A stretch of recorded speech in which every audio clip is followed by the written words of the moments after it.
Всім добрий вечір.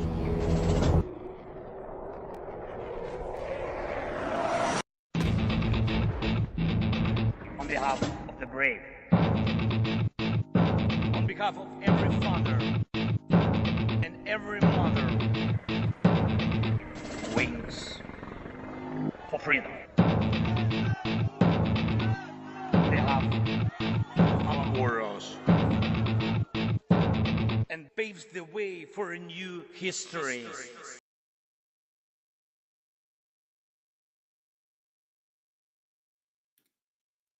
Hello and welcome to Tochnyi Weekly, the show that gets behind the headlines to discuss the Russian invasion of Ukraine. We have an excellent show for you today. First, I will be covering the news as always. That'll be followed by German aid to Ukraine's report. Then I've got a few extra pieces of news that we can just discuss briefly that didn't quite make it into the full segment. Then we'll be having Daniele present his newest article. And then after that, we'll be doing questions. So if anyone has any questions in the chat, either in the live chat or if you're watching after the fact, you can put them in the comments. We'll do our best to answer those questions for the live ones during the broadcast. If you have a question after the broadcast, we'll try to address it during the next broadcast. So yeah, if you guys have any questions, please do let us know in the chat, and we're happy, or the comments, and we're happy to answer them for you. Please also hit like and subscribe. It really helps us out. It helps promote the stream. A lot of people see it that wouldn't otherwise see it. I think we've finally gotten out of the woods with YouTube. It seems like they super didn't like our old intro. Our visual designer, Chris, made an excellent new intro for us, violence-free, and so far, so good. So thanks, everyone, for your support during the dark times of YouTube. I'm hoping we're getting back on track and we're getting like a little bit more, I don't know, like we're getting recognized as a not bad people by YouTube slowly over time. And then also check out our Twitter and our Blue Sky. That's where we do most of our like talking or posting about updates and stuff. And of course, we have our website. That's kind of the main our main body of work. It's got it's got all of the research from our researchers, and it's got a lot of great information like maps and technical information. So if you guys want to check out a lot of very useful, interesting information, check out tochnyi.info. So without any further delay, I will now jump into the news. These are the main headlines as of February 23rd, 2025. First up, we have operations. A Ukrainian drone operation disrupted an oil pumping facility in Russia's Krasnodar Oblast by targeting its power substation. On February 20th, a drone attack focused on a 110 10 kilovolt electrical substation supplying the facility. This triggered a fire and a complete power loss that forced an emergency shutdown of oil operations. According to a source from Ukrainian security, this event marked the eighth successful operation against Russian oil refining and pumping sites since the beginning of the year, with each incident imposing significant financial setbacks on Russia and complicating fuel logistics for its armed forces. The facility in question is a key component in the oil transport network of the Kuban region, providing energy to the Apivsky and Ilsky refineries. Local Russian officials noted, as usual, that remnants from a downed Ukrainian drone were responsible for igniting the fire at the substation in Novovelichkovskaya village, although the fire was later contained. In addition, Russia's defense ministry stated on February 20th that it intercepted drones over Crimea and one over Bryansk. The Ukrainian Navy, alongside developers of unmanned maritime systems, is actively assembling a range of resources aimed at safeguarding Ukrainian waters from potential Russian drone incursions.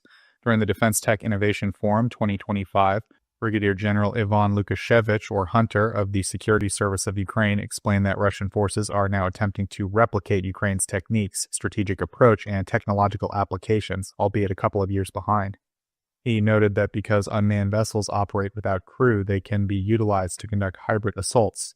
In response, the Ukrainian Navy, together with strategic defense teams, are advancing the tactics and means to counter these threats. General Lukashevich detailed that the prospective defense architecture could involve several integrated components, including specialized surface drones. These vehicles would be designed to conduct patrols, carry out search operations, and neutralize hazards using onboard machine guns.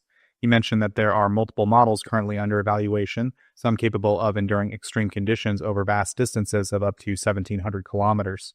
This extended operational range would allow them to provide continuous protection of the Black Sea and respond to similar unmanned maritime challenges.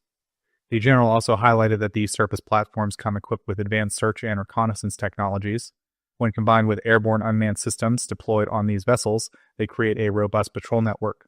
Although these patrols in the Black Sea are already underway, they are being executed discreetly and away from the public eye. During his presentation at the forum, Lukashevich shared previously unseen footage from combat operations that illustrated one such armed maritime drone engaging with Russian helicopters at the Black Sea. The showcase drone featured a stabilized turret fitted with a large caliber machine gun, a configuration similar to the one deployed during the December operation by special forces near Kerch.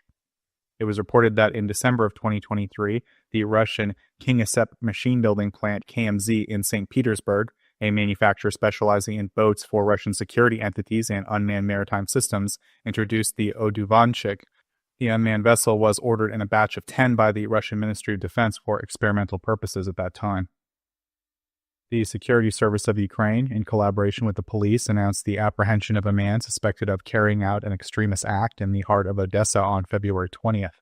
According to information from the SSU, National Police, and the Southern Region Specialized Prosecution Office in the field of defense, the suspect, a mercenary reportedly enlisted by Russian operatives in exchange for promised financial gain, fabricated and installed a makeshift explosive device in the city center. This device was subsequently activated, resulting in the detonation of an explosive charge beneath the car of a prosecutor from the Southern Region office. Although the explosion injured a passerby and caused damage to several vehicles and a building facade, no lives were lost. Later that evening, as the suspect attempted to escape from Kyiv at a bus station, law enforcement intervened and detained him. An 18-year-old resident of Odessa, he is believed to have been recruited through a Telegram channel that advertised quick financial rewards. Following directives from a Russian intelligence service, he constructed the explosive in a rented apartment, achieving an explosive potential comparable to around 300 grams of TNT, and augmented the device with metal components to enhance its effect. Additionally, he arranged to have a concealed mobile phone with remote access capabilities, which allowed the Russian security service to trigger the explosion from a distance. During the subsequent investigations, authorities recovered his mobile device, which contained communication evidence with foreign operatives. The suspect now faces formal charges related to the politically motivated violent act, with the court considering holding him in pretrial detention without bail, potentially leading to a sentence of 12 years and property confiscation. Swedish officials announced on Friday that they are probing suspected damage to an underwater cable in the Baltic Sea, which may be a deliberate act of sabotage linked to Russia. A Finnish company operating the Sea Lion 1 communications cable, which connects Finland and Germany, reported detecting an anomaly on the line, although they emphasized that telecommunication services remain uninterrupted. The same cable was cut in November under circumstances that led to suspicions regarding the involvement of a vessel from China. Swedish law enforcement has launched an initial investigation into the suspected broken cable east of Gotland within the country's maritime economic zone, although no individuals have been identified at this stage. The Coast Guard has also dispatched a vessel to the scene to assist with the inquiry, while the Swedish Prime Minister indicated on social media that his government is closely monitoring the situation.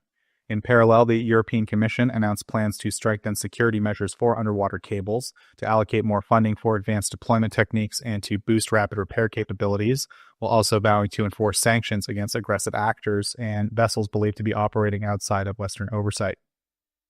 According to reports from a Telegram channel known as Dossier of the Spy, 8 Russian drone pilots have lost their vision following incidents where explosive devices, concealed within FPV goggles donated by volunteer groups, were remotely activated.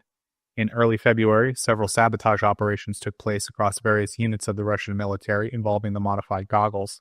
Between January and February, a number of non-governmental organizations sent roughly 80 sets of Sky Zone Cobra FPV goggles to different military units.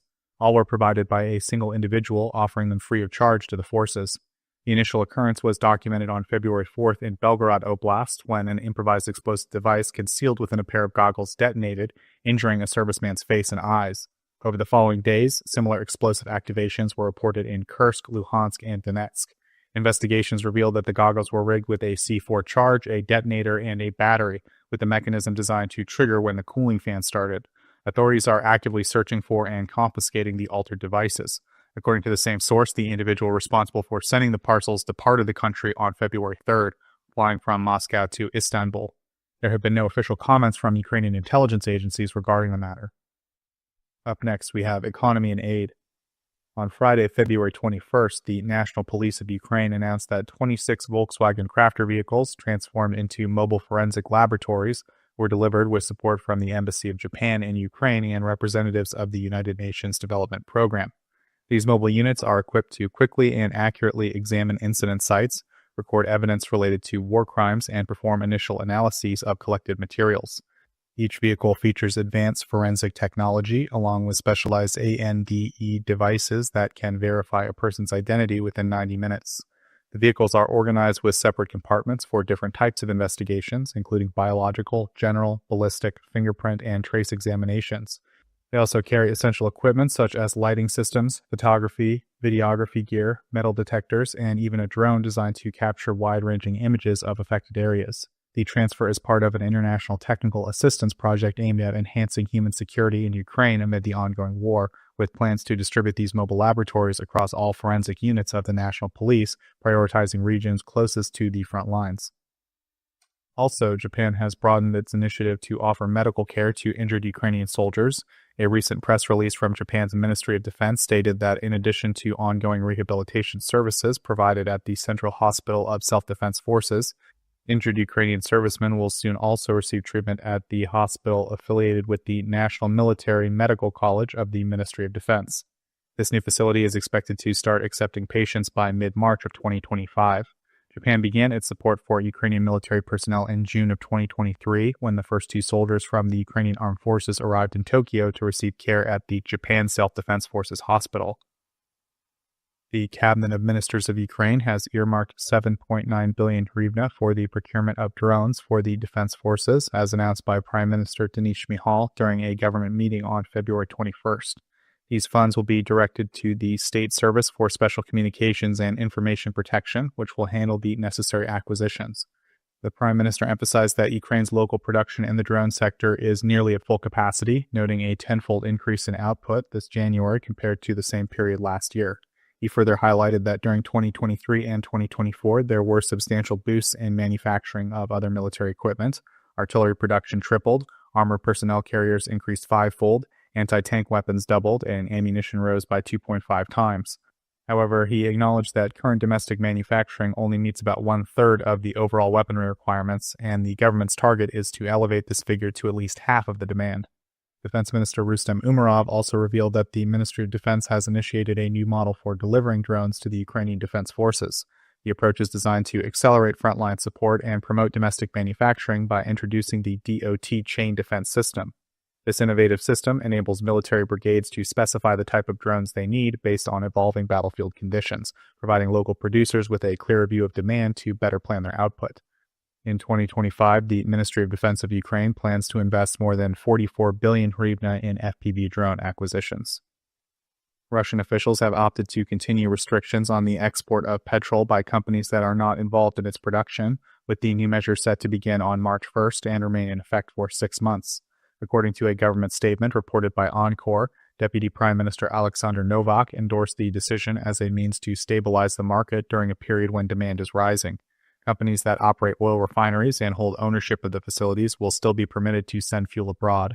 Earlier reports by Reuters noted a decline in wholesale petrol and diesel prices on the St. Petersburg International Commodity Exchange between the 10th and 14th of February, a trend influenced by positive developments such as the return of major refineries to operation after drone attacks and discussions about prolonging export restrictions.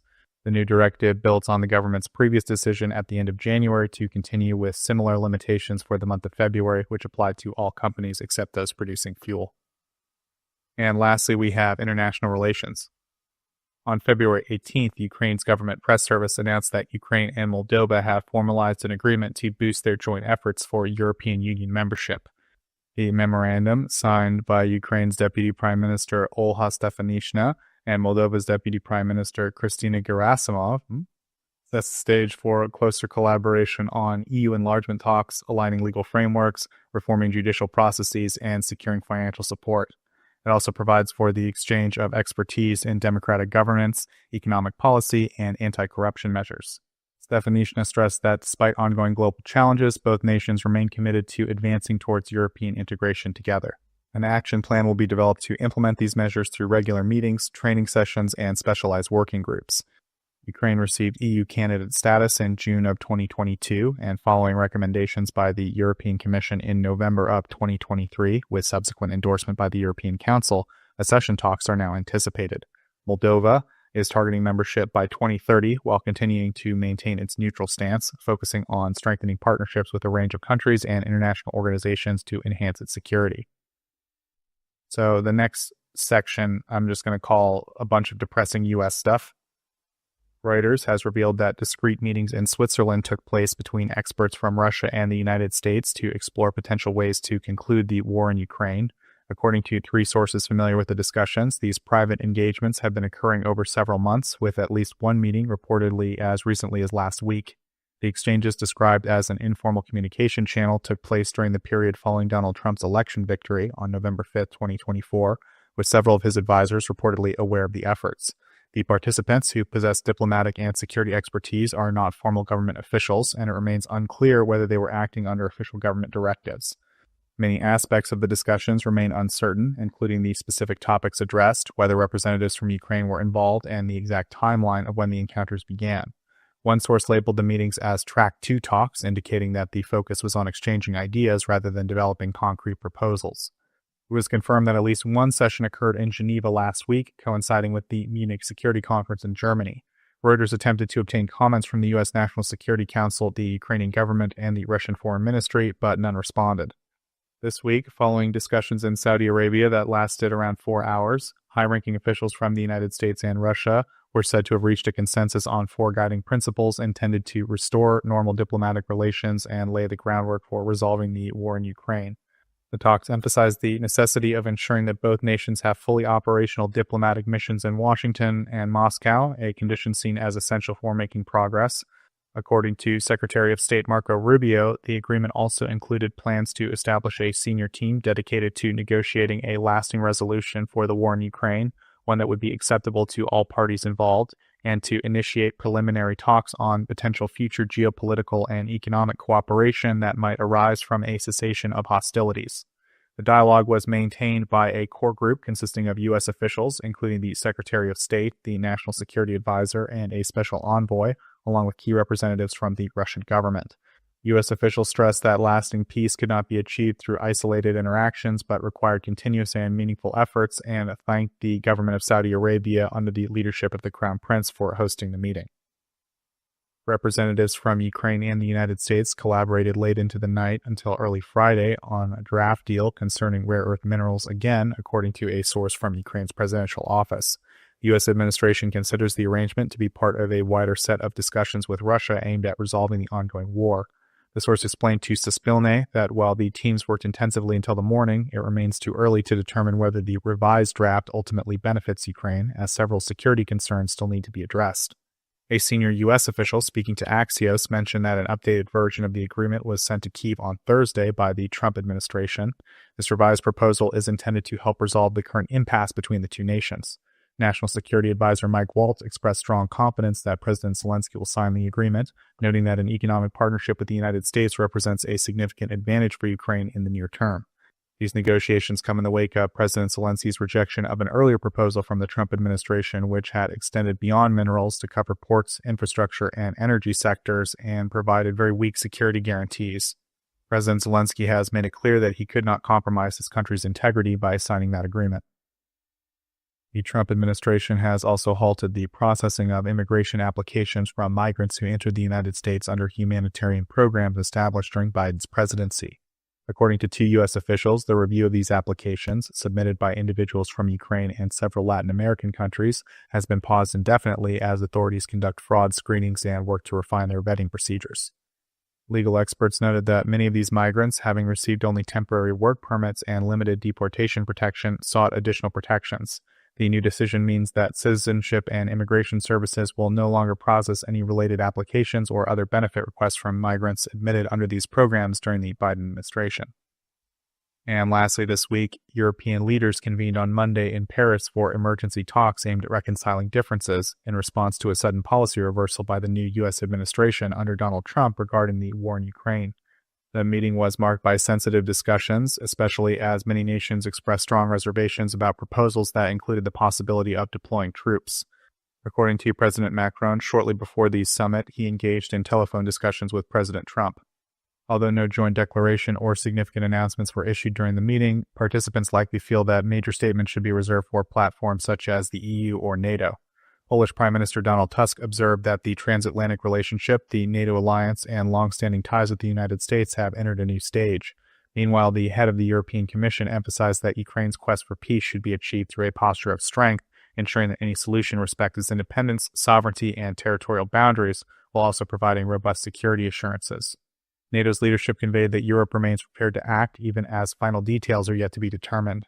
Macron described Trump's return to the White House as a dramatic and unexpected shift, cautioning against any peace agreement that might be seen as a surrender of principles. A prominent French newspaper characterized the emerging rift between Europe and the United States as momentous, arguing that Europe is now responsible for managing its own defense and that the era of European passivity has ended, with the continent's security increasingly reliant on its own unity and resolve. And those are the main headlines this week. We will now move to the next segment. Yeah, that would be me. Thanks, Joseph, for the news. Unexpected return. Wouldn't say that. Hello, guys. As always, I will now present this week's most important news from Germany regarding Ukraine. Just before I start with my segment, I want to point out that we had federal elections today in Germany. Some of you were even discussing it in the comments or in the chat. I will not be talking about that during my segment, but I guess some of you might have some questions about it, so we will talk about it later during Q&A in case you have questions. Yeah, move over to the segment. On Monday, the German government has updated its website on the military assistance of Ukraine and has published that they have delivered the following to Ukraine in the past 5 weeks. 300 HF-1 Reuting munitions, 14 Hornet XR UAVs, 245 RQ-35 Hydron UAVs, 29 Songbird UAVs, 51 Vector UAVs, 4 Zuzana 2 self-propelled artillery systems, 56 FFG MRAPs, 16 mine plows, 2 Vs and 1 MC mine-clearing tanks, 8 border protection vehicles, about 4,200 assault rifles, precision rifles, machine guns, and more, ammunition for the IRIS-T SLS launchers and IRIS-T SLM fire units, 41,000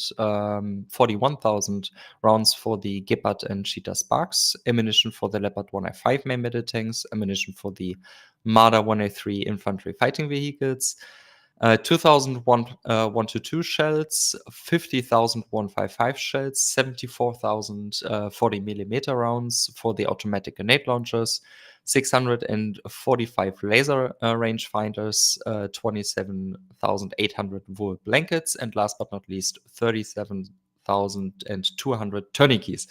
Long list, but good for Ukraine. Next up, also on Monday, the German embassy in Ukraine has announced that they have handed over 16 Volkswagen pickups financed by the German government to the National Guard of Ukraine for the protection of critical infrastructure. So we basically put a big machine gun, like a Browning or something, at the back of the vehicle and use it for the mobile fire squads. And last but not least, the State Border Guard Service of Ukraine yesterday announced that the Federal Police of Germany has donated a Liebherr crane. According to the border guards, this crane significantly, or quote, significantly enhances the ability to respond quickly to the most in the most difficult conditions. Yeah, and that's already it for my segment. Yeah, back to you, Joseph. Well, we can get into a little bit of the election stuff now if you want, but first I got some extra bits, and then we, I guess, would move to Q&A, and then yeah, we can talk about the election at that point or at this point. Yeah. Anyway, yeah. So just stuff I'm gonna say. The stuff I didn't feel like was long enough for like a full story in the news, or things that happened too recently for me to actually put in the news. So the first one is the Ukrainians captured North Korean soldiers in Russia, and they're fighting Ukraine and South Korean troops, and that like they totally believe this, and they're like psyched up about it basically. don't know, just kind of an interesting tidbit. South Korea did do something, a small humanitarian thing. I want to say like a few 100 million or 20 million for something. But I forgot to write that down. So anyways, my point is South Korea is not currently involved in Ukraine. So just, I don't know. To me, it's just kind of frustrating that like, I don't understand why the South Koreans are so worried about escalation when their enemies are literally lying and saying that they're fighting in Ukraine. But, you know, that's me. That's my perspective. Moving on, Google's threat intelligence group, which is a group that like identifies hacking threats and stuff, has identified a rise in Russian state-backed hacking attempts aimed at compromising Signal chat messenger accounts. So there's an app called Signal. I'm sure most of you guys are familiar with it. If you're not, it's like an encrypted chat app that is considered, I would say, the most secure. I would say by now, most people consider WhatsApp to not be secure. Like most governments can kind of get into it if they need to. But Signal is considered pretty robust. I wouldn't totally bet the farm on it, but it's generally considered to be one of the stronger. So we're seeing Russia attempt to compromise that system. I don't know. I don't want it to be interesting to see what they can do, but like it'll be, as far as I understand, it's quite a difficult system. So, you know, we'll see what happens, I guess. Mr. Germinate, any thoughts about this stuff so far, or should I just keep going? No thoughts about that. Just want to point out that I don't know, Trump is cutting off your internet or whatever is happening with you. You might want to reconnect after. Yeah. Okay. You want to talk a little bit about the German election, and I'll do a little reconnect? It was fine at the end. I think when you now continue, it's fine. I just wanted to, you know, make you aware that you're a little bit Optimus All right. Prime like. Oh man. Okay. Thank you very much. So the next two are just a quote from Budnov. Budnov basically said that he saw the strategic planning of Russia to 2045. Like he saw their file that was like our plans until 2045. And he basically said like it clearly states that like we need to get out of Ukraine by 2026, or we need to stop fighting the active war in Ukraine. Otherwise, we will lose the opportunity to be a superpower or even a regional leader in the near future. That's just Budnov saying, like, according to him, from the Russian perspective, they feel that they have maybe another year of gas left in this, eating away at the bones of their civilization, basically. So, you know, I don't know if it's true. I don't know if it's not. Budnov says a lot of things, but he very candidly. So, just an interesting quote from Budnov there. And then the last one that I have, and then we can talk a little bit about the peacekeeping stuff. On Saturday, Ukraine's Air Force Command said that a record 267 Russian drones were launched in a single coordinated attack across the country. So it was according to the president, the largest drone attack.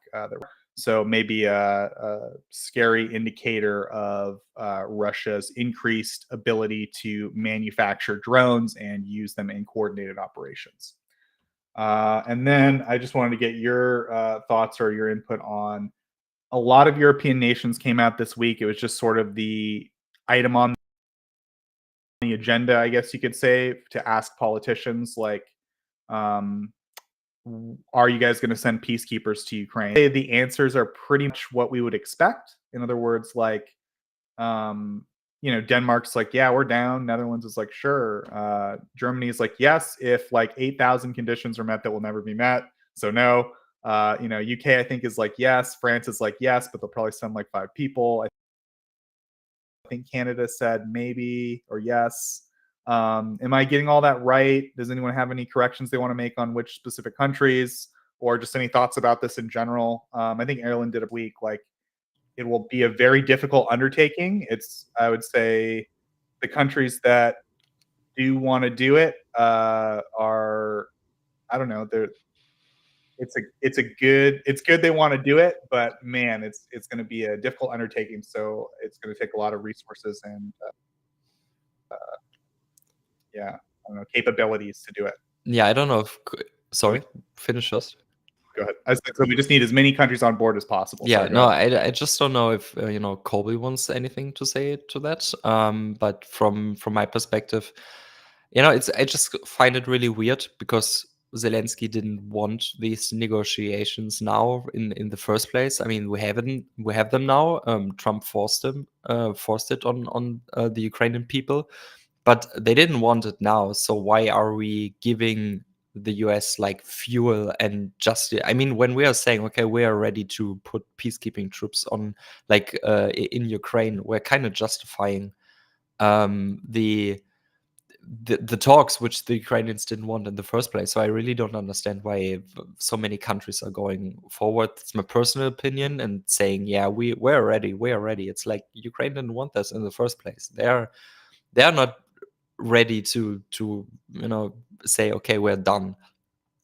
So yeah, just my 2 cents on that. I really don't understand why France and Great Britain and all that went forward and says yes, we're putting boots on the ground like once there's peace. It's my opinion. Yeah, I think your point is broadly correct. I think what it comes down to, if I could try to explain like why I think it is a thing, because I think you're right that it's not really, when it comes to actually resolving this, it really comes down to, can the Europeans get the material together to give to Ukraine? I think that's what it comes down to. Like, can they produce enough shells and so on and so forth? But I think what it comes down to is, it's very clear that the U.S. has pivoted in a very like astonishing way, kind of against the Europeans, or the Europeans are no longer, I would say, in the U.S. orbit strategically in terms of Ukraine, right? And so what it means is like a lot of people are asking if I think the question now is like, is Europe's, it's now down to like Europe and Ukraine against Russia. Like the US has kind of made itself irrelevant in terms of the one thing I would say that is still relevant is, will the US keep the sanctions on Russia? But in terms of like the US just undermined its own position, like we're no longer a major stakeholder in this, as far as I can tell. We've kind of checked out of it. We're making a bunch of noise about it, but I don't know, like if we're not actually making decisions on the ground and other countries are, then we're not. It's what it comes down to is it becomes about Europe and Ukraine making an agreement with Russia, right? If Europe and Ukraine don't agree, then it doesn't really matter what the US does outside of making everyone's life really difficult by removing the sanctions. So what that means is the question becomes, is Europe serious, right? That's the question on everyone's mind. And because people are impatient, and the answer, which is the real answer, which is like, well, is their industrial base going to scale up like Russia's has and actually give Ukraine the equipment they need to win a war? Or are they going to continue to kind of, half do it? And that's not really viable anymore because the US won't bail them out. And so because everyone's too impatient to just like wait and like study all those graphs and numbers, the easiest answer is like, well, will you send soldiers and put boots on the ground, right? Like that's what, you know what I mean? Like that, to a journalist, that's the easy way to answer that question.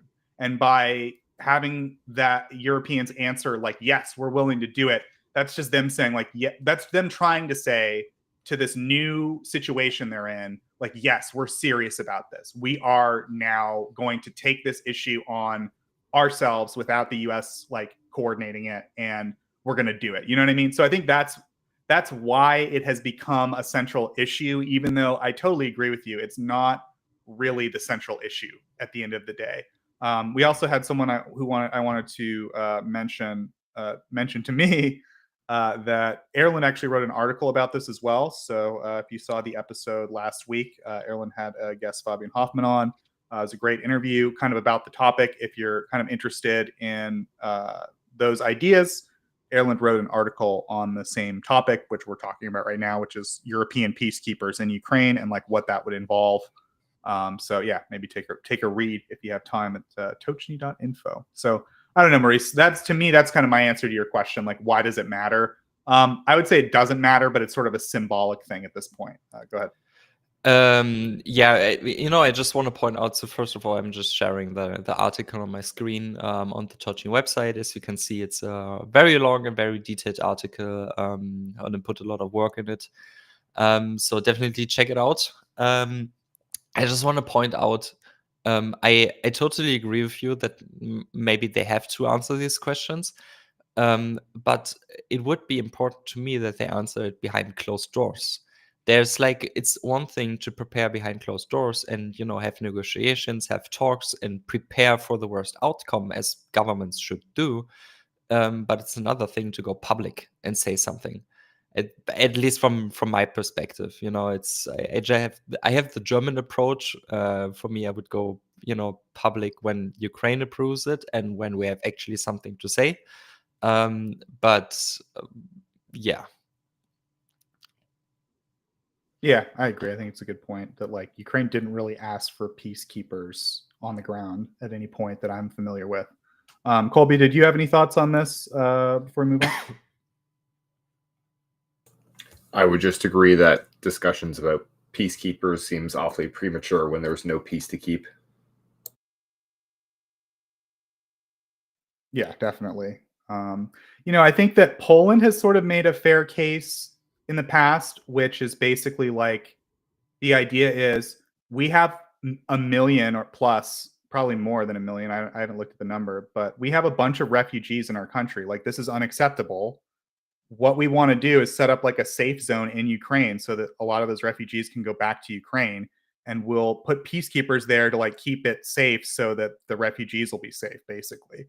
And like that was an idea that was floated by Poland that I think is maybe something that could happen at some point, but like many ideas from Poland, I don't think it's really going to happen. So, I just wanted to point that out as like maybe one way a peacekeeping force could be used during the war. But I totally agree with you, Colby, that like it doesn't look to me like Russia has any intention of agreeing to any kind of peace right now. Their goals seem still completely maximalist, and Ukraine hasn't been presented any offer by either party that offers any meaningful security guarantees or Russia actually stopping. So yeah, it doesn't look like Ukraine's not going to stop fighting because they'll die. So I agree with you. There's no real peace to keep here yet until Russia stopped, basically.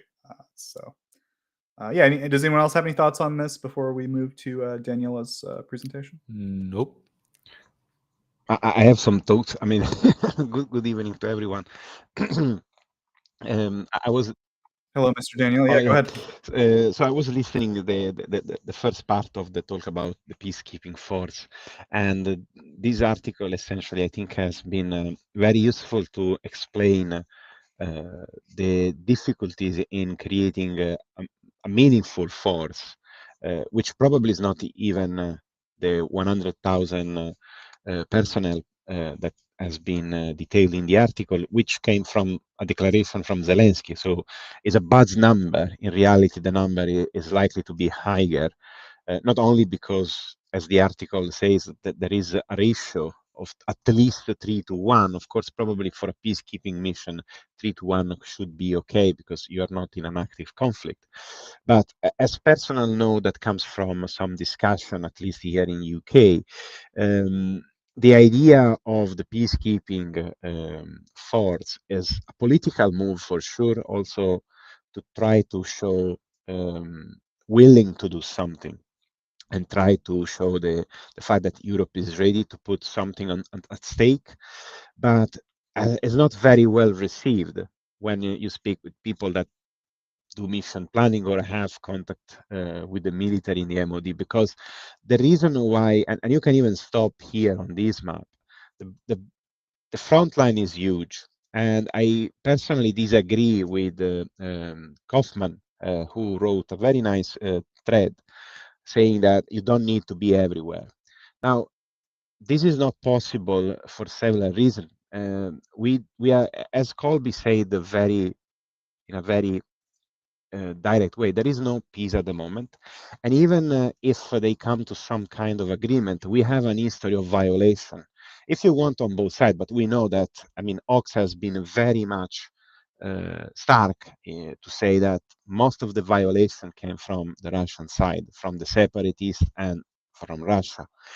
So the likelihood that any and I say any hole in that line left by poor manning or not omnipresence of an eventual international force. So any hole there will pose a threat. And also there is a common sense, and maybe this doesn't come to most of the people because they are not military, they do not have done service, especially in Afghanistan, or very prolonged active mission in a foreign country. When you are exposed for several months, year, to an enemy that is actively working against you, so it's not like Bosnia when the war was over and essentially was avoiding small skirmish. This is a true army that stand their ground. And so one side, Russia, will probably start to study our forces and will start to understand the point of weakness, the reaction times, and also remember that Russia will never stop to will to expand. So they will try to test our forces there with covert operation using separatists, using terrorism. So how you react, in which way you react. And in any case, you will be studied, information will be gathered. If they fly a drone, even if you take down, it will be very difficult to then point the finger. Okay, so this will expose these troops to incredible danger. And also, due to the fact that this is a peacekeeping mission, it will make them not able to act as they are there to fight a war or an active conflict. So the point is that it's a very high risk mission with very difficulties in understanding how you should engage or how you should behave, and will anyway require an enormous amount of resources, especially in ISR, countering eventually a ballistic missile or whatsoever, which will require a very substantial commitment financially and in terms of resources that will not be able to be deployed anywhere else, for example, in the Baltics, in other hot areas. So essentially, you are risking a lot for gaining small or nothing. And if a conflict is started, it will be probably started by the opposing force, which has been given time to organize and hit you. So you will not start from a point of strength, but from a point of weakness. Okay, so all these things, if, and this, I mean, I spoke with several people, makes especially MOD in UK very reluctant to say, oh, this is a very nice idea. It's better to take a high risk, progressively increasing pressure with presence, maybe at the beginning only for training, and then we will see, and try to use a controlled escalation to try to see how much we can push and how much we can help, because we will be in charge of deciding this, what is at stake, and also at our own pace without exposing too much. Because doing in this way will not end up properly. And in the article detailed this very well. Even a simple guy ending on a mine or in a minefield. So it's very dangerous. It's not protecting Ukraine enough, and is exposing the entire mission to an enemy that is planning already probably to invade in few years. And also we are going to weaken other areas. And even if we capitalize on this and then we are able to increase our defense spending and recruit more people, you have to keep these forces for several decades there, always ready, always rotating. The cost, when you start to do the math, it will be much higher than doing something proper, which is doubling our support in terms of direct aid to Ukraine. In fact, Zelensky and many times said, give us the tool and we will do the job. Never ask, come here and do some policing, because that is not required. It might be good because people will feel this, but at this point, if you have to do something like that, it's better to do it for training at the very first, and then start to look at solution on how you can, for example, police the sky and try to protect at least the civilian target more closer to Western Ukraine. And that's my whole point. Sorry for the very lengthy technical rant. No, I think Oh, a lot no. of people appreciate it. Yeah, I think it was good. I just want to clarify that wasn't the presentation, right? Are you now ready to launch into your full presentation? No, yeah, I'm very much on war foot at the moment. But yes, no, this wasn't my work. I did very little in that paper, in that article. But I read very well, and I spoke with the people who work on that, and I think there will be more work on this area coming, and I hope to give a bit of contribution on that. Yeah, I think it was an excellent summary. I think I pretty much agree with all those points. So yeah, if you're ready, we're happy to listen to your presentation. The one that you came here for. That was a great impromptu discussion, though. Go ahead.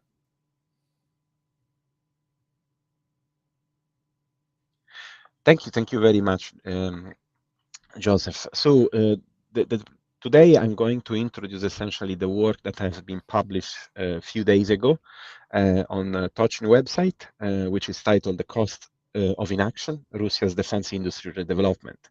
Now, I probably will have to go through the article again because I found a couple of typos and I have to fix it. But the article is very, I tried to essentially condensate all the research that has been done in the background in the last few months, which honestly started with a study on the ammo depot in Russia, and then these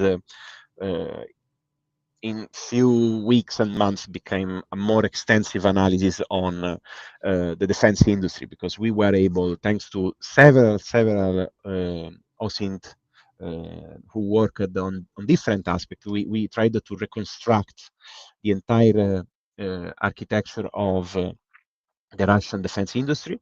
Of course, the article itself is just scratching the bare surface of an enormous iceberg, but we have much more data. I want to stress this. I'm going to try to publish this on the website. I don't know if like a blog or like a simple list or a map, but there is a lot. So the article essentially is more like an appeal with facts in front of the reader. I don't know if you want to scroll down, but one of the first things that I showed is the map of part of Russia, the most western part, and I know it's not an interactive one; it's a screenshot. I'm You tricked currently me. working. I'm currently working to deploy on this article the current map, but still a little bit buggy, so I have to work a little bit around that. I'm waiting for Herland to come back, but the map show essentially. On the left, you can see the various legions. Now in this map, you can see only the defense factories. We call this defense factory, but essentially are actual factory producing item, but also research center, which works primarily on defense product.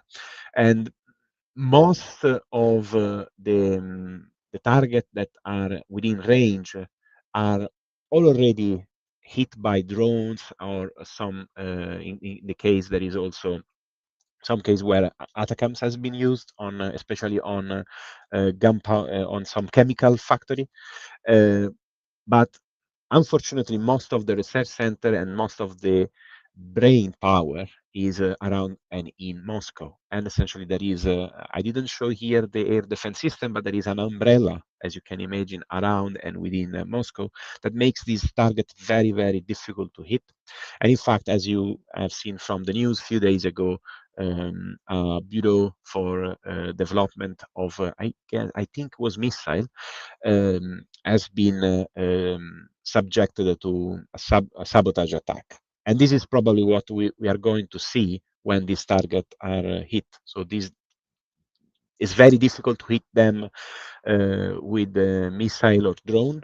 A missile is very difficult because at the moment they do not have Taurus. The blue, red, and green areas that you can see here are for ATACMS, Storm Shadow, and Taurus. Hopefully soon will become available. Right, Gau. And A year. yeah, so but I wouldn't I wouldn't bet anything for the use of Taurus on Moscow for different reason. Also because I guess that is very difficult to hit target in that region for the reason that I already mentioned, and also because most of the research centers are pretty much in a highly densely populated area, so this would be very, very risky for different reasons. So that the rest are more or less at very much out range. Most of the powder factories, so essentially gunpowder factories, and most of the um, uh, ammunition factories, apart the Tula one, which are close and in range, they are mostly very much outside range, but they are in range, of course, of drones. A little note, we have seen a lot of strike with drones, but you have to keep in mind that these factories, most of these are made in concrete and very strong building, and ironically, probably stronger than the ammo depot. So it's very difficult to take them down with just drones. So you need to hit a very specific infrastructure to try to cause a significant damage or to produce a damage that makes the plant not operative for a long time. So the article goes through a list of some of these, and you can just scroll down and you can see there are some example of items that are developed in some of the bureau around Moscow. But I would like to focus on Tambov powder plant. Tambov powder plant is essentially a very large facility. I mean, once you reach, if you go a bit faster down, you will see, yeah, that one. That one is Dmitry Medved visiting the factory, the powder plant, and some of the expansion. As you can see, there is a lot of concrete. They are expanding a lot the site, and below you can see the extent of the plant. Now the image is small, but if you go on the website, you will see that a lot of tree areas have been completely flattened, and there is a lot of new building, especially in the northern part, in this appearing. So this site is very much on large development, and now these images, of course, are using Sentinel, so we don't have enough information on what is built, but everything is within the area of the plant. So these let us thinking that these plants have been subjected to large expansion in terms of how much they can produce. But sometime you have to understand that I've seen these just housing coming up. And you may say, oh, must be something different. But in reality, even in Europe, even Rheinmetall and many other companies hired the people, and then they have to allow these people to sleep and work there for different days in a very tight turnovers. So having the capability of hosting more people means that you are actively trying to produce more by allowing people to work more and allow more people to have a much faster turnover. So this is an indication which I saw in all the powder plant, all the ammunition site that has shown a sign of expansion. And some have imagery from Airbus, which have much higher resolution, and there you can definitely see these. In others, you have to guess based on roads and parking lots, essentially. Now, if you go a bit down, you can see Bryansk chemical plant. Bryansk chemical plant has been expanded as well significantly. They produce most of the propellant and most of the rocket artillery that nowadays we are very used to know, like from Grad, Uragan, Tornado, and also the TOS one Buratino. So this factory, despite if you go on the website, looks like that they are not anymore involved in significant work for defense. They work mainly on defense. And if you go down, there is also more images about the plant, and essentially they do missile. So there is no other question about that. And these are recent, by the way. These are 2021. So these most of these missiles probably has been used in Ukraine, because another sad part of doing this type of research during the years, you can start to see also increase in size, and also uh, in activities on this site just a few years before the war. Going down the paper, the article discuss about the impact of drone on some plants. For example, this is Alex Kinsky chemical plant, which has been hit many times. And in this particular case, I was trying to reconstruct the area where the strike occurred. And in particular, this strike demonstrate how it's very hard to inflict significant damage, because the area that has been hit, of course, was one for the filling of the powder. So this was this particular chemical plant that produce explosives, and looks like that they hit one of the mixing areas. But overall, the plant is so big that it's very difficult to take down an entire production facility with just one single strike. However, this is all done in an effort to slow down as much as possible this type of production. And but what is and then the article essentially goes along different side, honestly, showing different type of factory, also instrumental and optical factory, so factory that produce precision engineering products. And if you go down, there is the Kazan plant, and this one is one of the stark example where you can actively see stuff being built. You have to go a bit down, scroll down. Yeah, that one. So this is a Kazan precision production plant, and if you zoom, you will see through the clouds in different years from 2023, 2024, how there is an increase in working in floor working around the plant. This is just an example, and this is a factory that produces a precision scope and other several optical devices for laser signaling, but also night vision and thermals for tank, aircraft, and whatsoever.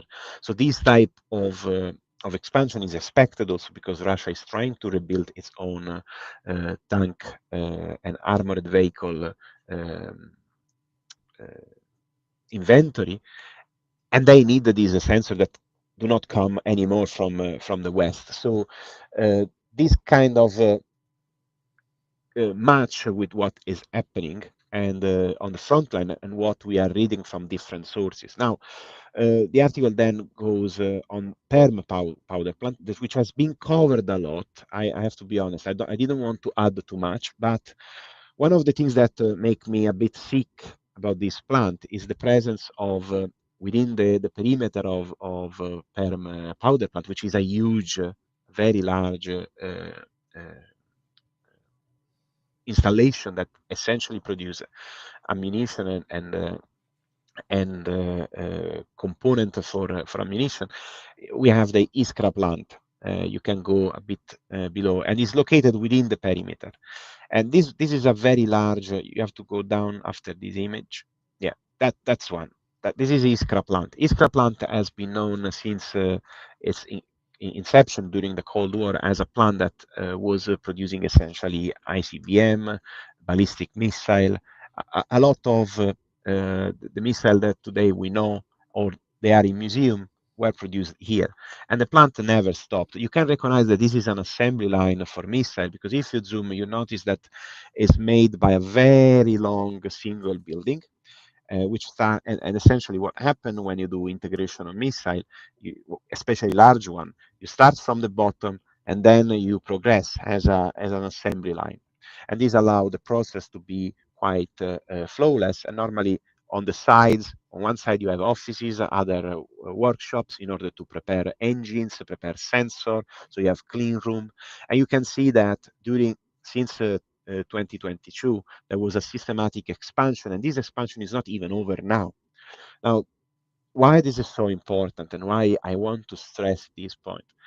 Russia is expanding its industry. I mean, it's clear. This analysis is just another one that try to shine light on this. But this is a kind of plan that you are not expanding because you are at war with Ukraine. I mean, it's likely that they want to do this also because they need a missile for Ukraine. But this type of missile, this type of plant, doesn't design short or medium range. This design also and produce also long range. So the point is, Russia is not probably preparing or thinking to prepare only for Ukraine or for a sustained war in Ukraine, but potentially for a confrontation with Europe. And this is why I think it's mandatory that any negotiation is not held now, because any negotiation, any ceasefire, any peacekeeping mission will not stop what we have seen now. And as I said in the thread, when you look at these, you can zoom, you can look, you will see concrete, cold concrete. You may feel, okay, these are just objects which produce a weapon. But then you have to do a step back and thinking that everyday people walk in those buildings, and this building contains people who are working not on product that they are needed for their defense, but for their offense, in particular this factory, because these are medium range, long range ballistic missile and other. So these are not weapons of any kind of defense. These are offensive weapons. You can talk about deterrence, but Russia has demonstrated to be an aggressive country, a country that do not regard international law. And so when I see these as an engineer, as an passionate in missile, as an passionate in defense sector, I can say that this is good. This looks like someone that is preparing. And what we are doing, we are offering them time to further prepare and further strength and start from a point of strength. So now then the article, of course, say also, is it very important to keep in mind that all these factory, which you have seen working on, they are all sanctioned. So sanction work, but up to a certain extent.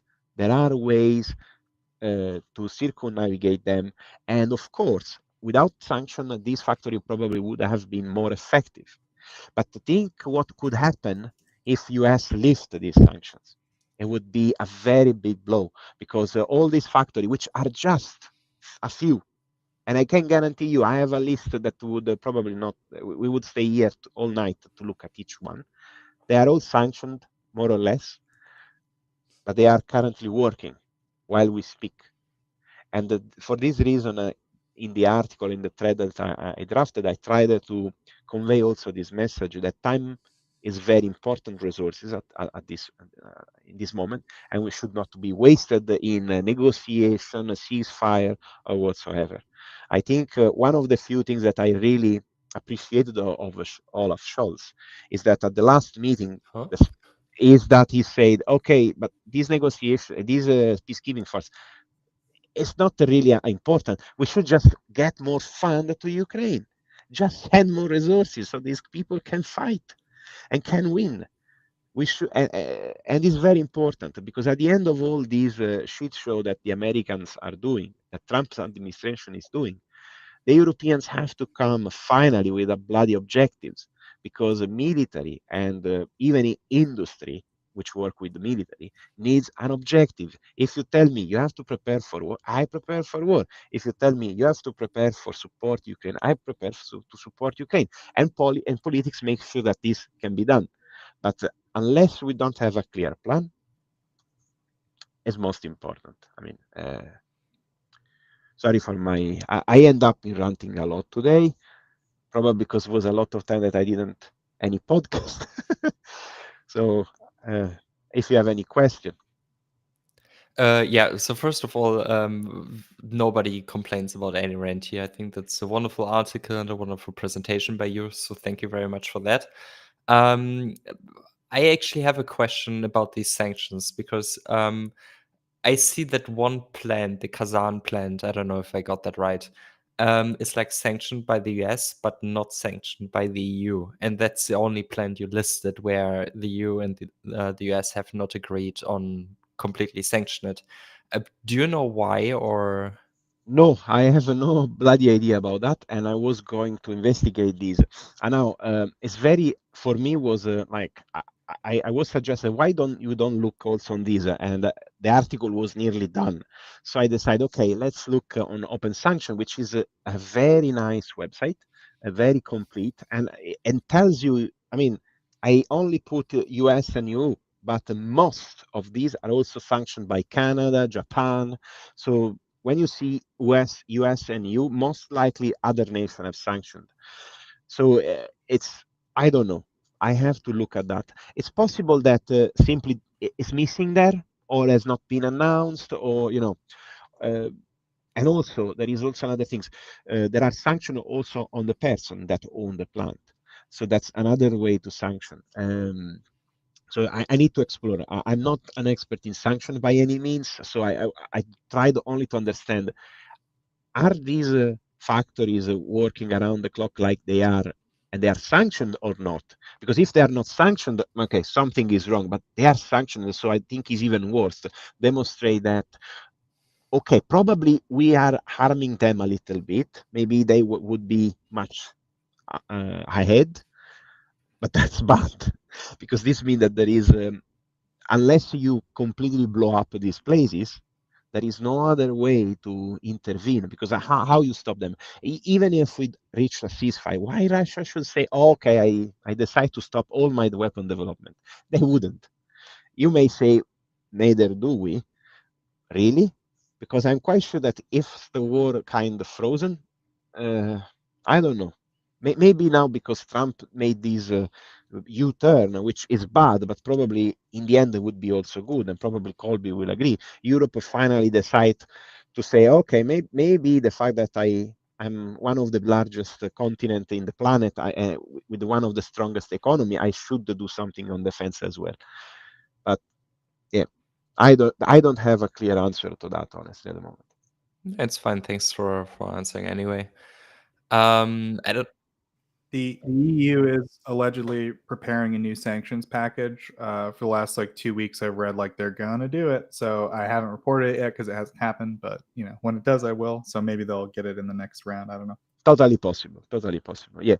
Consider that some of these Alensky plant was very recent EU banned. It's not far away, like a few months. It was the last time they did the sanction. They did sanction also on people owning this plant and on the plant. So as you can see, I really don't know what in EU and US as well is sometime probably just because there are so many.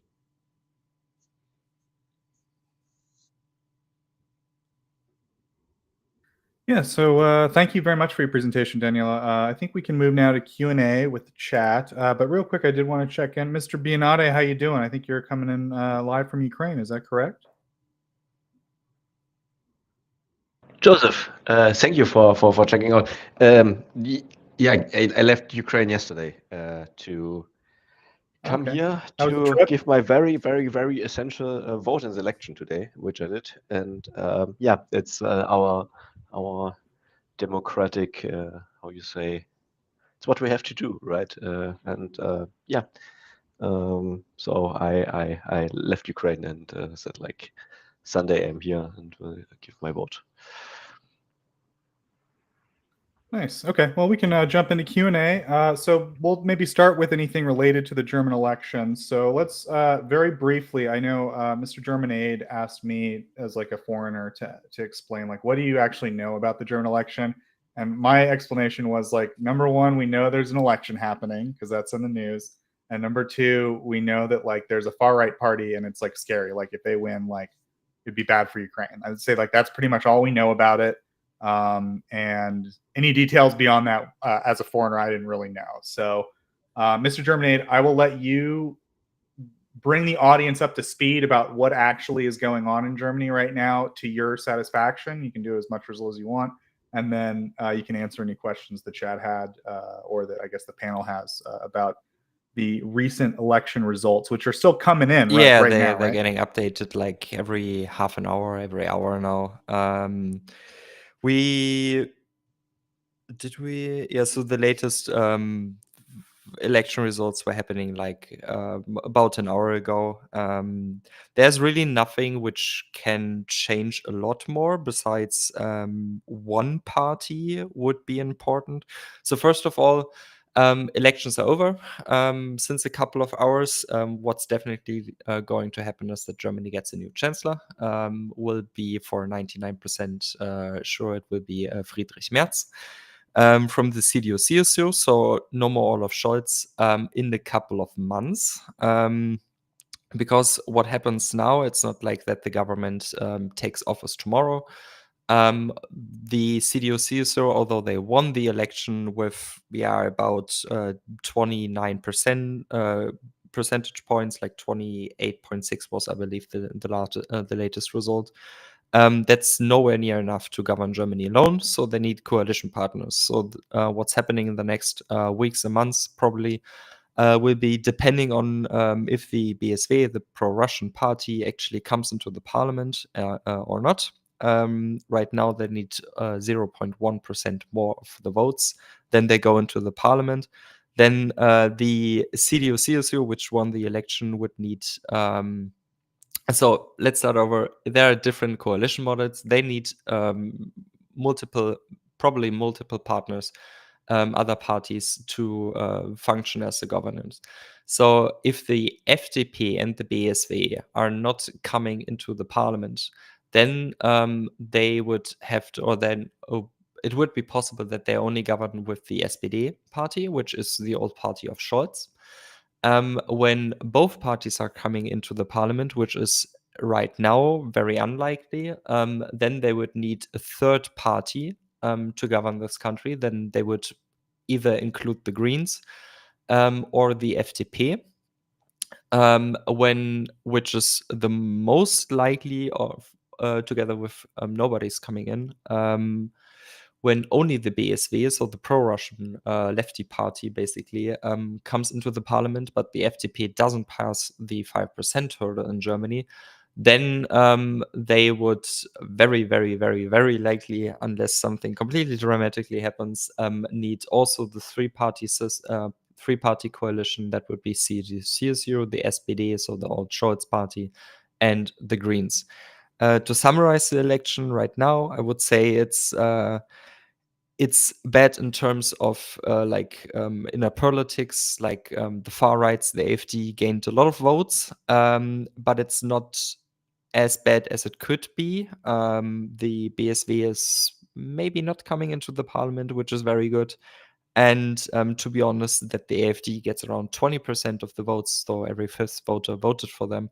That they get that, it's kind of sad because it's about doubled of what they have achieved in 2021, but it was expected. So I think from my perspective, and I think Bionada can also say something about it, the election result we have right now is like not a huge surprise for people living in Germany. I think it's pretty much of what we have expected. The most dramatic things for us Germans would be if the FDP or the BSV, so the pro-Putin lefty party, comes into the parliament or not. I think that was the most interesting things for us. Everything besides that, so that we get a new chancellor, that very, very likely the CDU-CSU wins, and all of kind of that, even the 20% from the AfD was more or less expected already. So yeah, that would be my summary. I don't know, Bionada, if you want to say to that anything. Yeah, I would agree with basically all of your points here. It's basically about if the FDP and the BSV come in, which coalition can be done or will be done.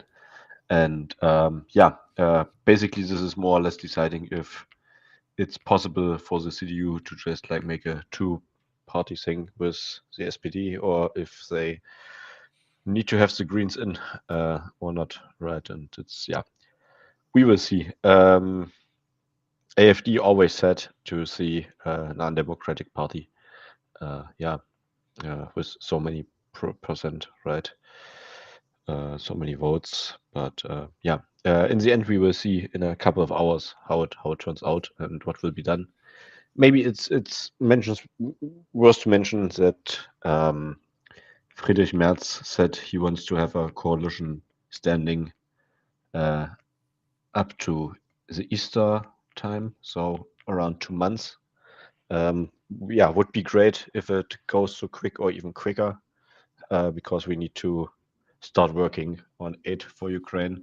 We need to start working on our economy to get it ready for defending ourselves. And I think what I already heard from Merz, which is maybe also worth mentioning, he wants Europe to be more more independent from the US. And in my opinion, this is a positive part for us. I'm personally not a big fan of Merz, but that is maybe a positive outlook for the future of Europe and Ukraine. Yeah, my general impression from the few Germans I've talked to about this is like everyone seems happy with what Merz has said, but they're just not sure if they can believe what he's saying, like that he'll follow through. Yeah, the question is like how will this be financed? Everything, and as far as I understand, the CDU is really against like making an exception to the debt break, and that is a big point of criticism of many people, that this debt break is stupid and we just should like finance in our security, which is worth spending money, right? Or that does someone disagree here? No, No, I think that's good. So no, I go just ahead, want to Mars. say, Obviously, it's I don't disagree. It's I talked to Joseph and some others about that in private, and it's just not working. The amounts of money we need for not only Ukraine but also for our own defense, you can't just save that anywhere in our budget, right? You can maybe save like 1 or 2 or 3, 5 billion, maybe. Totally you can do agree. that, yeah. But we need dozens of billions every year for our own and for Ukraine, and you can't save that in our budget. You need to make an exception in the debt break. Everyone agrees on that who wants to actually work on that. The Greens, the SPD are both saying, yeah, we need to do that. Leaving out the FDP, which I don't know, they think the debt break will save us from Putin. However, it's going to do, I don't know. Alone the CDU, I mean, Merz, to be honest, during some of the pre-election TV debates and all that kind of stuff, he was like saying, yeah, maybe as a last resort, basically, we should work on the debt break to make that happen, while everyone knows it has to happen at some point because it's not working otherwise. And like the day after, his budgetarian people working in the budget committee in the Bundestag are saying like, no, we don't do that. Like, yeah, guys, not working without. So we will just have to see. I think the first important step we have to take, or he has to take, is to see if the BSV, I think FDP is out nearly 100%, right? There were like 0.3% missing. Or 0.4%, something like this. I think it will come down that they have to see first if the BSV comes in, and then that they hopefully finish the coalition talks very, very soon, as Bionade said, because we have important shit going on, right? And yeah, I think it's good. So, like, as an outsider, just to summarize it, right? The election happened, but there's a process that needs to work itself out. It'll take, like Bionade said, maybe like a month or two to kind of sort itself out.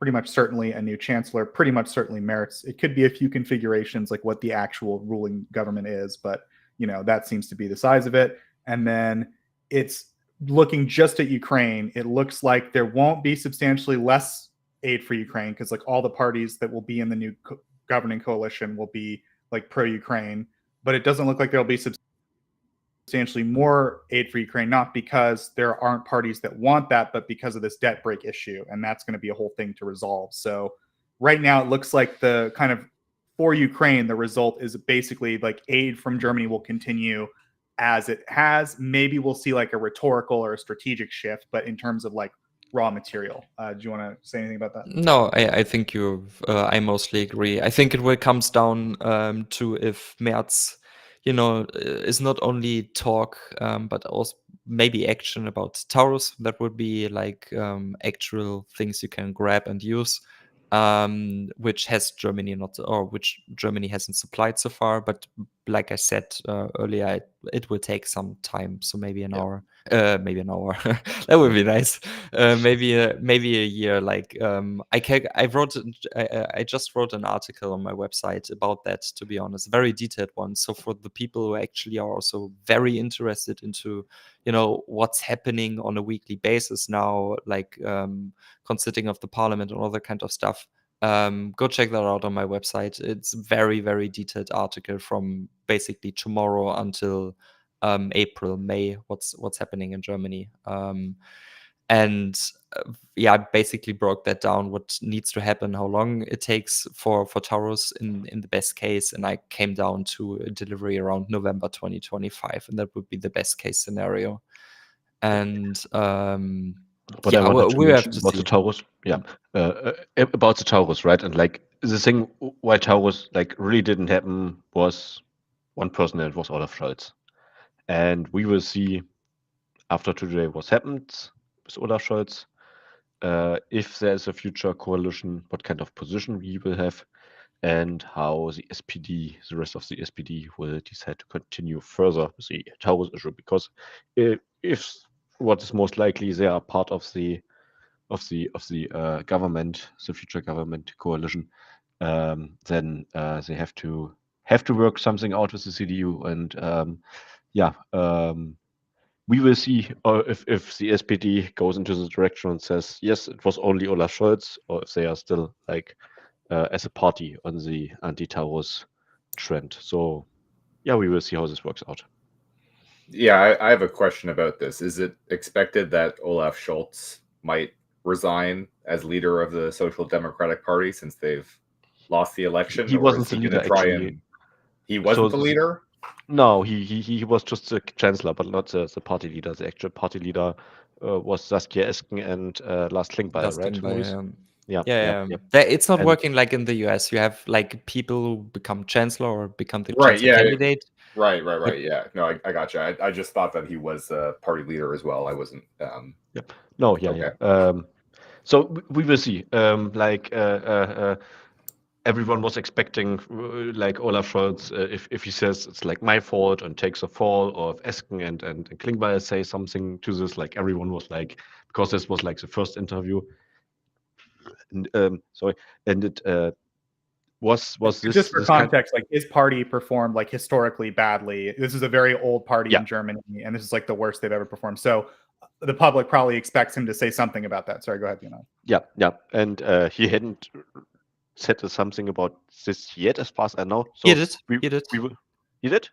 He did, yeah. Like 20, and the US can take notes of that. Like 20 minutes after the election, on the like where they had the election party basically, right? He was on the stands and like said, yeah, I had part in our big win in 2021, but now I have part in our loss in 2025, and he congratulated Merz, winning the election. That was like 20 minutes after the polls closed. Okay, but like, has he take any consequences out of it, right? Like, this is not announced. Well, that's too early for that, right? Yeah. If he will, we don't know if Klingbeil or anyone will, like, because everyone expected him to say something like this, and or like not everyone, but like at least the reporting on ARD when I watched it was like, let's see what Olaf Scholz says, and like if he lets a word for Klingbeil and Esken, and nobody like really put clarity in this. So it's still open. They are still like looking forward how to decide to go on. We still don't know if any one of them will resign as party leader or if like a candidate, and like how Olaf Scholz will be possibly involved in a future government, or if he will not. Or He won't. He won't. I very much doubt that he will be part of the next government. It is after all Olaf Scholz we are talking about, right? And he really like didn't make the impression of me like in the whole last weeks that he like he was really said like he did really much things right and not really said like things he did wrong, right? Like I mean, it's election, right? You can't just admit when you're like 10 points behind. You can't just admit 1 week before the election, I did this wrong and this wrong and this wrong, and when we lose the election, I will step down. Of course, you have to look optimistic and all that kind of stuff. He will step down 100%. I'm very sure about that. we will see. I mean, that was the worst loss in like how many years? Like over a decade. It's historic. Like it's the worst loss ever had. I think so. It's the worst election, basically. And just for clarity, we know from Lindner, so our ex-minister of finance from the FDP, which as of now at least isn't in the parliament. He said he will step down when his party doesn't get into. And there are speculations, although no confirmation, that Wagenknecht, we're now getting ad revenue, right? I can't swear now. Right, Joseph? Yeah, so the Putin whore from the BSV, basically, there are very much speculations that she will also step down. Although she did say when they're not getting to the parliament, it's not the end of her party. But when it's the end of her political leadership, that's already a massive win. And to be honest, I want to point out once again, when the pro-Putin BSV with over 5% doesn't come into the parliament, that's already a good win for Ukraine in terms of German parliamentary system. Of course, that doesn't necessarily mean more aid in blah blah blah, but definitely more political support. Yeah, so I think that's like a good summary to get everyone up to speed. Thanks, Biennale and Germany to Ukraine for giving everyone an understanding of the election. I know it's very complicated. So I'll now let Mr. Germany to Ukraine moderate any questions that he sees from the chat about this topic that he would like to answer. Some of it might have already been covered or it just might be too complicated or whatever. I'll let him decide. The one question I'll answer is Terry just asked, will we see Taurus make an appearance in Ukraine? Because I think that was covered. My understanding, to summarize Germany to Ukraine's answer, was the likely answer is yes, but it will probably take like a year. So we might see it like at the beginning of 2026. Is that correct? That's correct. And it really comes down if he like honors his words and wasn't just talking when he talked about Taurus. Because, the problem with Merz is, and we have already covered that he talks a lot. And, I basically made that talked to Joseph already, that on Monday he says he likes apples, on Tuesday he says he doesn't like fruit at all, and on Friday he says he never said the two things prior and he loves oranges. It's really bad with him. And the same with Taurus, like he's criticizing Scholz a lot for his Ukraine policy, partly rightfully, of course, and also said he would have supplied Taurus directly. And there are some statements where he says, like, I'm going to do it. Some statements where he says, yeah, I would at least start the training of Ukrainian soldiers, but I would talk to the UK and France before that, because they have supplied own cruise missiles. There were talk of him where he said, yeah, prior of that, or like in 2022, 2023, there was the time to supply the cruise missile, but right now, maybe not. And we kind of need it for deterrence. It's like, yeah, we needed we needed the cruise missile for deterrence in 2022. So not a huge surprise, to be honest. Just one more year. Yeah, it's really, we have to see if he honors his words or not. In my opinion, he will and definitely should be. but it might be not the case. And if we see it in Ukraine, Joseph already said it, about a year, like November, December, would be the best case scenario. You just have to answer questions about this for one more year. I think you can. Do you think? Because You I might have lose the your bad mind. feeling that it takes more time, or he doesn't do it at all, and people will still, spam me every day with Taurus memes. We'll be in year 6 and people will be Yeah. spamming you with Taurus memes. Yeah. Anyway, did you see anything in the chat that caught your eye to talk about? So yeah, Oimbubi said so at tired going. I'm really tired. It was a long day. So what about two-third coalition with the CDU, CDU, CSU, of course, SPD and Grüne, and BSW and FDP not coming in. Zwei-Drittel Mehrheit is very strong. So they wouldn't need that, to be honest. Like when the BSW and the FDP doesn't come into the parliament, they only need 2 parties, and that would be because they're not not doing a coalition with the AfD as the second strongest. That's completely ruled out, so not a must-win at all. They would need to do a coalition together with the SPD. They would cross the hurdle to actually have the majority in the Bundestag to make that happen.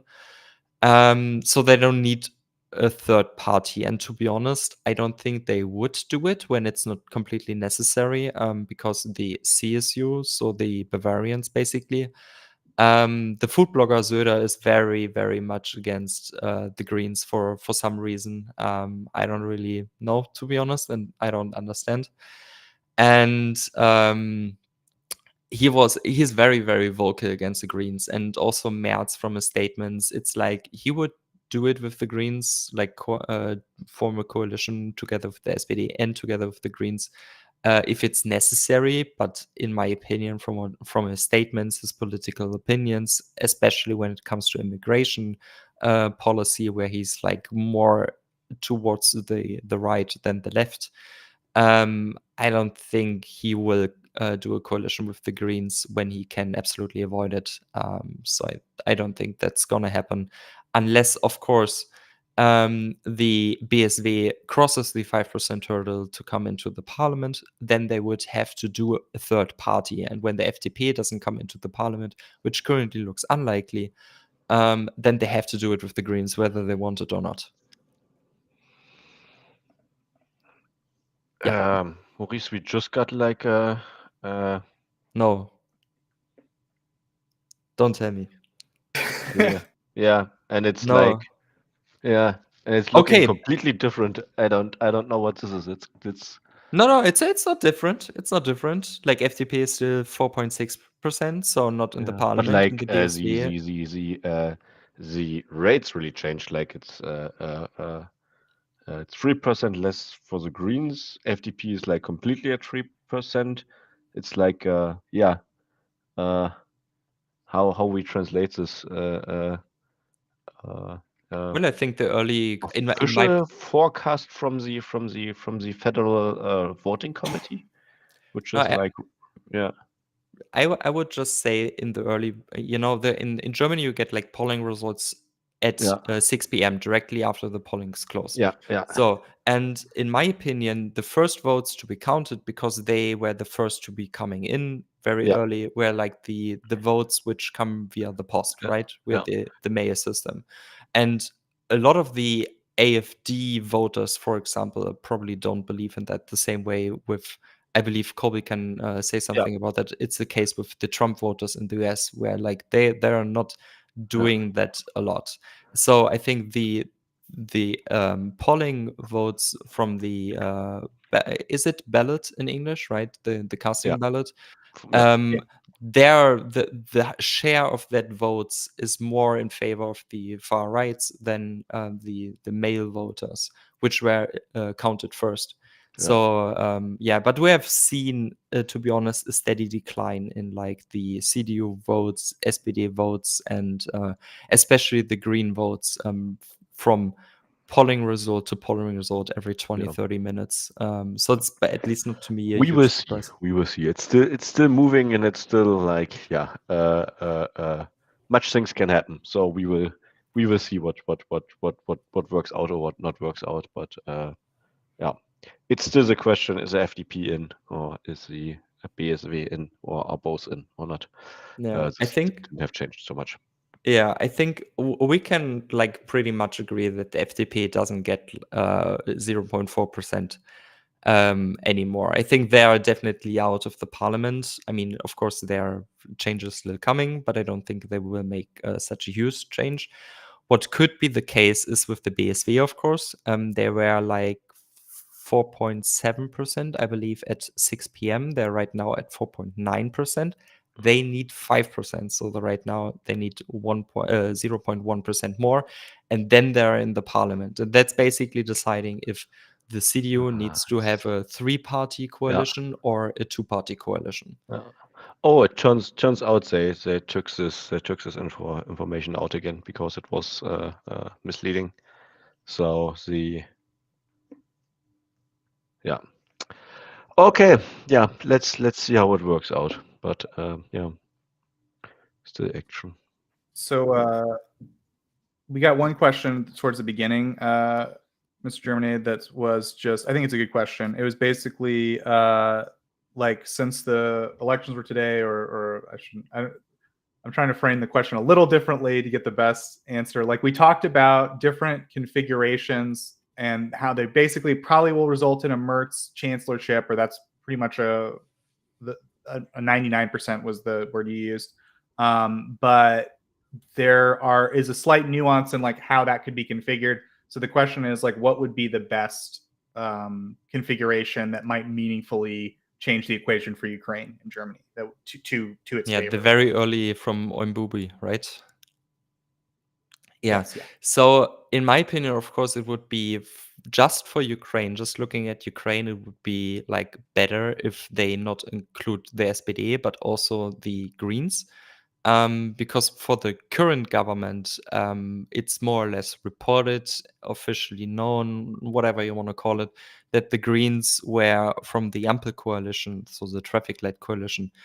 They were the driving force behind a lot of the Ukraine assistance because they're very, very, very much pro-Ukrainian. So, for example, Habeck, our current vice chancellor, and also the lead candidate for the Greens in the current election. He, for example, in 2021 already was the first German serious politician who said we need to arm Ukraine when Germany wasn't willing to arm conflict zones, let's put it that way. And he received a lot of backlash for that. Turning out he was the first one to actually, want to really support Ukraine in defense against Russia.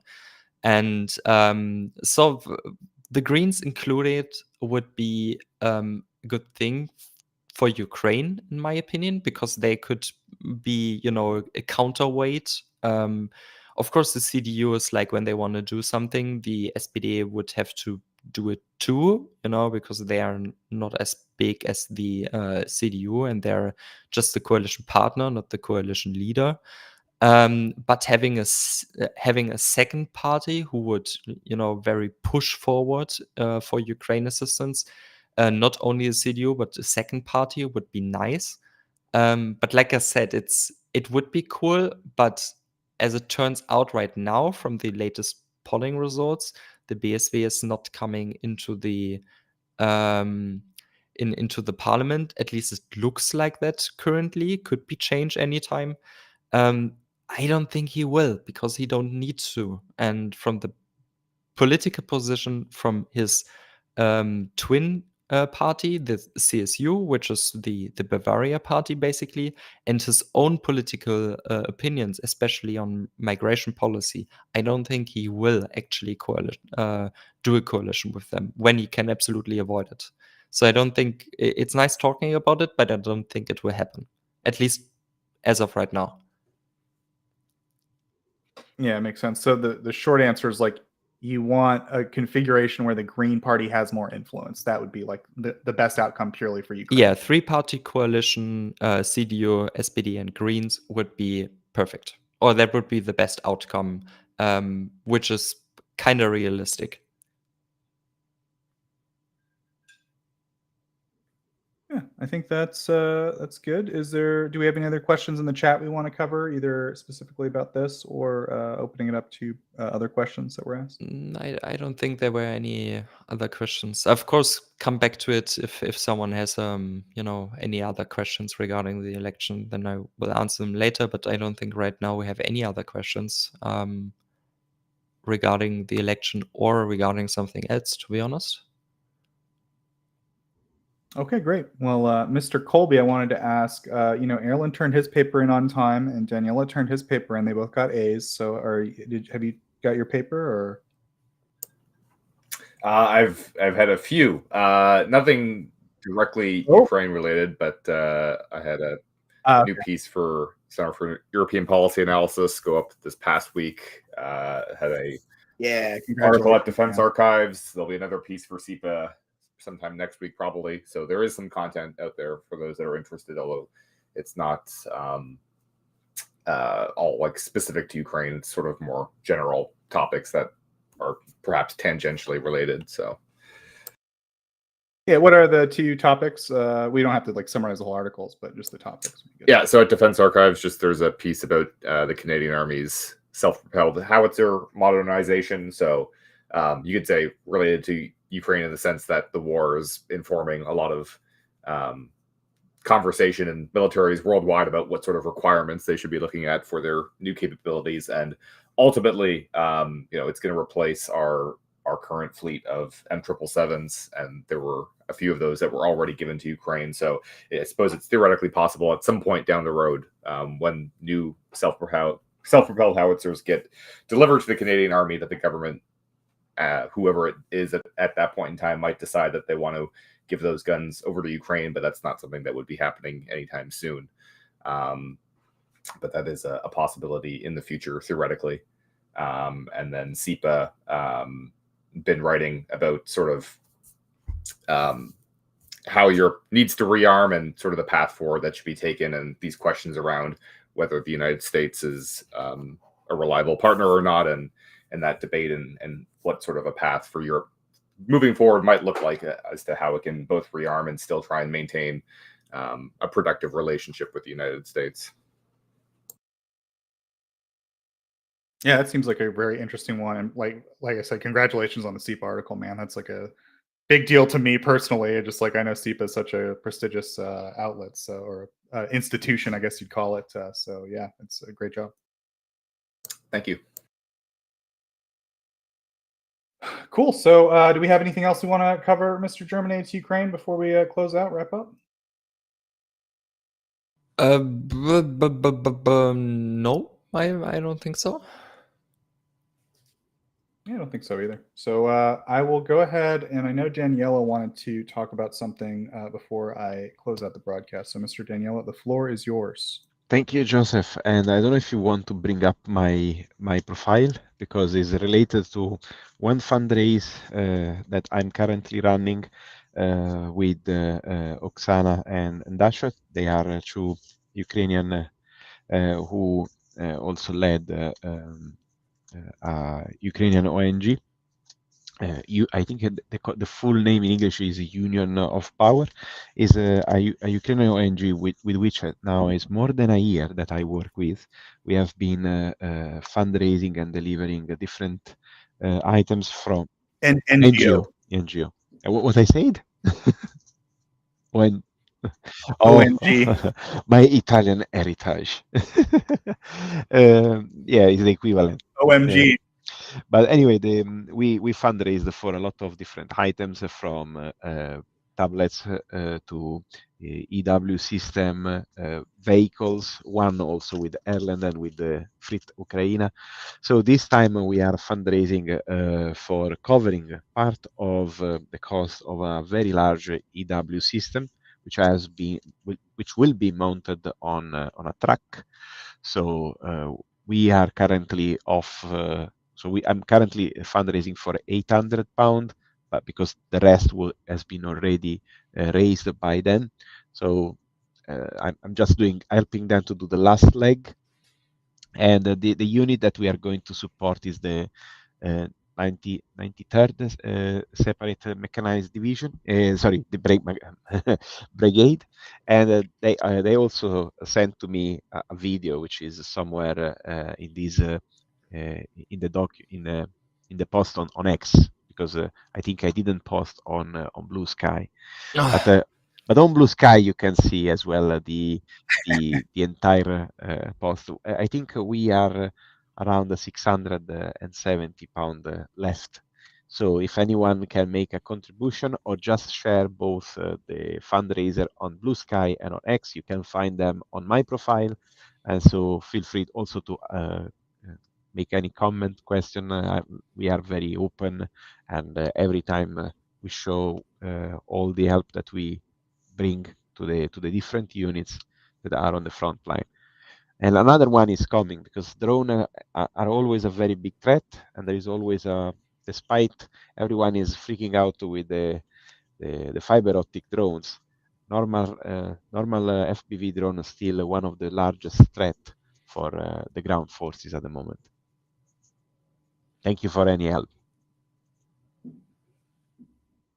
Yeah, thanks, Daniele, for helping those guys out. So real quick before we wrap up, there is a question from Kellen Dunn, which I think is a good question because it was in the news a lot this week. I'll put it this way. The signal to noise ratio in the news has gotten skewed even worse than it was before the last week or 2 weeks or however long.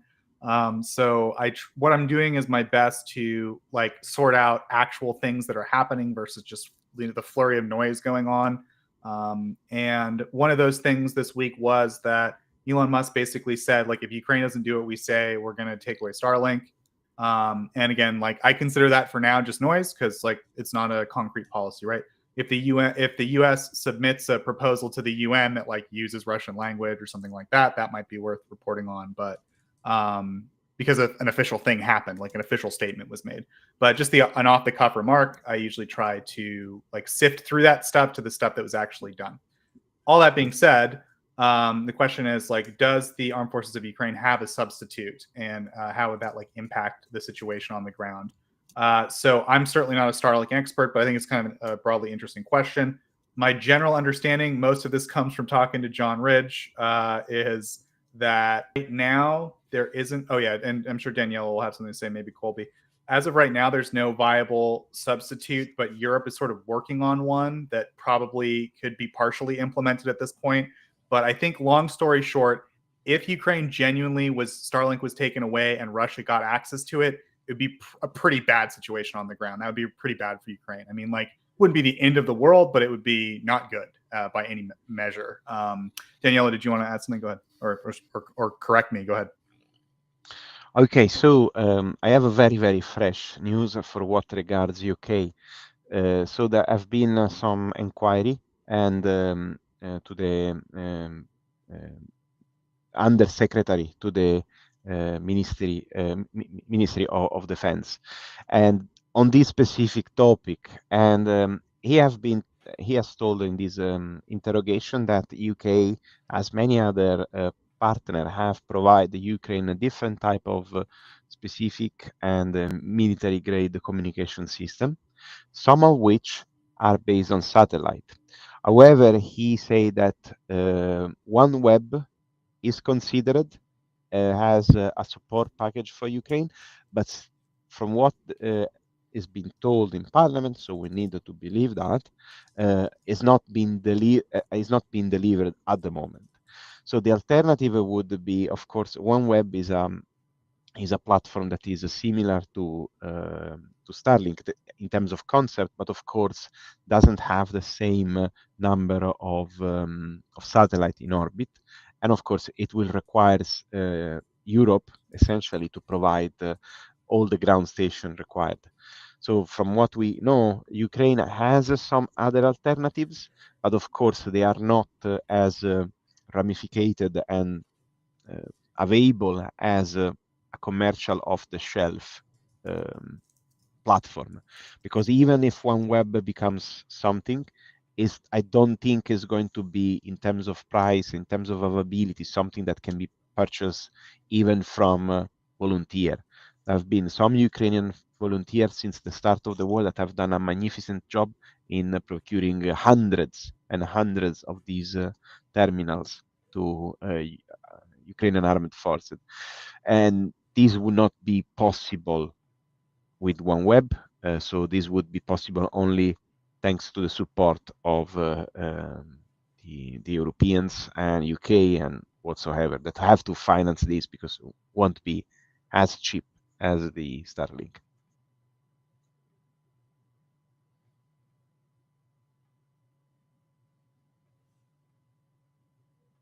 And I think that we lost Joseph, so I think. Oh, did we? Sorry, I was doing something different. Hold on a second. I forgot. I'm the only one who can do something. I'm very sorry, Joseph. No problem. I was how on I got Twitter that doing big. an update on the election thing. Yeah, it's probably my internet. Anyway, no, that was great. I think it was a great summary, Daniele. And I agree with you. OneWeb was the service I was going to mention, or the name didn't come to mind when I said a partial solution. I think, as you said correctly, like it's good. It's just not quite as scalable. Like right now, you can just go buy a Starlink terminal as like a volunteer unit and implement it.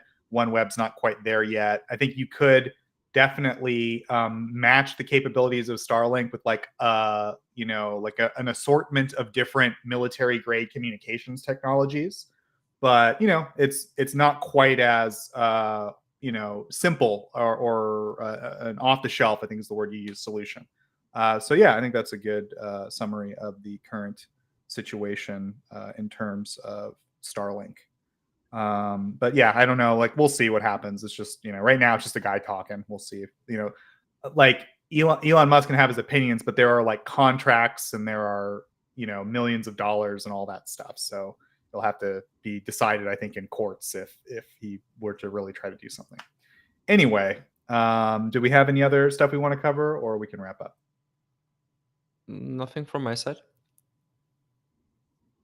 Beautiful. Okay. Well, thanks, guys. Oh, hold on a second. Yeah. So yeah. Just saw a question. I believe that was directed to me. Will Pistorius stay in his position of Minister of Defense? I think it is. Oh, Robin also asked a question about Pistorius. Okay, so that first, I think it is likely that he stays in this position because they 100% need the SPD to, be part of the next government, which means it would be kind of stupid to, remove the current minister when he actually did, compared to the other ones prior to him, did a very good job and is especially internationally very much respected. It would be stupid to replace him with someone else. In my opinion, yes. Of course, there's nothing guaranteed and certain right now. But in my opinion, yes, he will stay in this position. And any chance we get Pistorius leading SPD now? I don't know, to be honest. Like, we have a high chance that the SPD leadership will be replaced, Scholz stepping down from politics, all of that. But I don't know if Pistorius will be leading the SPD, especially when he's, Minister of Defense, and very probably, I mean, that's talk for the future, but hopefully the next chancellor candidate for the election in 2029. At least that's what they have been, thought, argued about, whatever, that, it might be a good thing that the SPD crashes down this time, because then in 2029 they can attack with Pistorius once again, where most of the voters actually said that he's a better pick than Scholz for the current election, but they did it anyway. I don't know. Hopefully answered both of your questions. Yeah. Cool. Yeah, and then we got one more quick question I'll try to answer quickly, which is about Delta, which Delta is like Ukraine's information system. It's how like the Ukrainian military processes and centralizes information. That's really kind of not quite the same as like Starlink, right? Starlink is more of a system that actually like is the physical signal communication system. Ukraine does have a system like that. I forget what it's called and what company does it, but there's a private company that basically makes Ukraine's like walkie-talkies, but also all of their other antenna signals equipment. And they just implemented like a new protocol for their signals equipment. So it's something they're actively working on and improving at the like military scale level in terms of their communications and signals equipment. But I don't know the technical details about like how that works. I provided some very brief technical details. I want to say like 2 or 3 news reports ago. So maybe go back and look around and see if you could find. But I mentioned that the Ukrainian military was implementing some new communications equipment.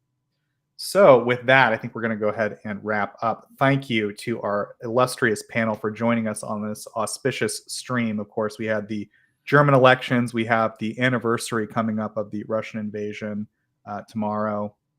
We have all kinds of, I think there was something else going on, but I don't remember. Lots of stuff happening this week. It's been a crazy week. I know it's a crazy time for Ukraine, crazy time for Europe.